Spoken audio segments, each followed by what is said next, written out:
Kharghar police स्टेशनमधील एक FIR आहे. फिर्यादी ही महिला आहे 53 वर्षाची.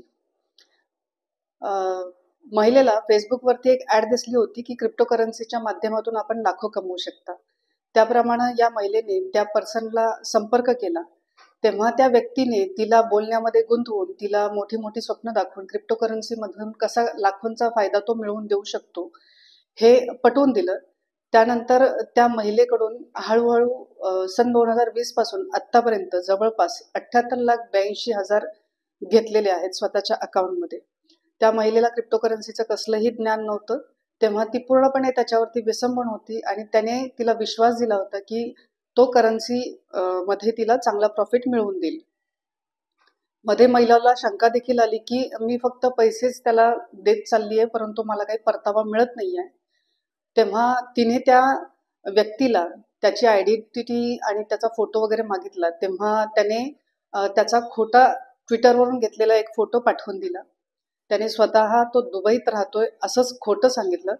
परंतु जेव्हा तिच्या लक्षात आलं की ही सपशेल तिची फसवणूक होत आहे, तेव्हा तिने खारघर पोलीस स्टेशनला गुन्हा नोंद केला.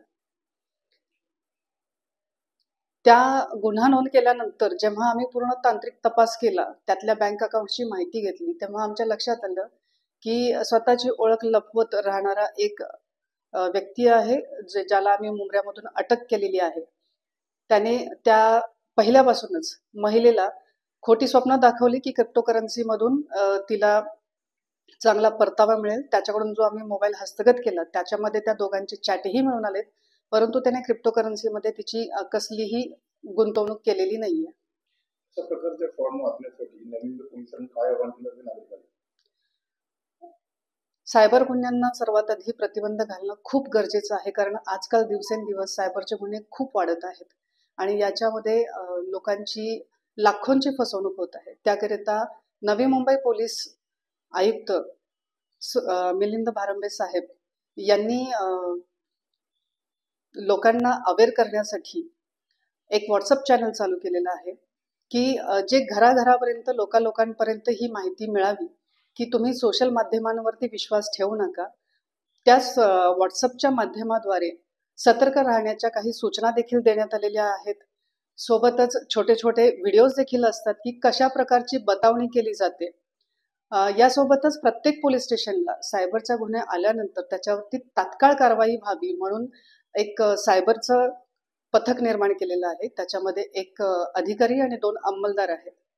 सायबरचा गुन्हा झाल्या सर्वात मोठी हानी होती ती त्याची आर्थिक हानी होत झालेली असते आणि ती थांबवण्यासाठी NCRP पोर्टलवरती सर्वात आधी तक्रार करणं गरजेचं आहे.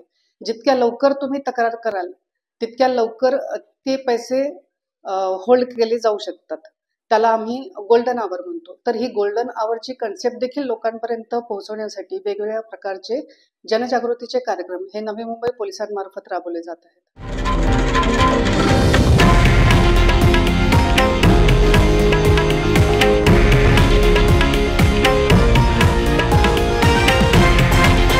हे आहे देशातील नंबर 1 न्यूज नेटवर्क आणि आपण पाहत आहात TV9 मराठी, एकमेव.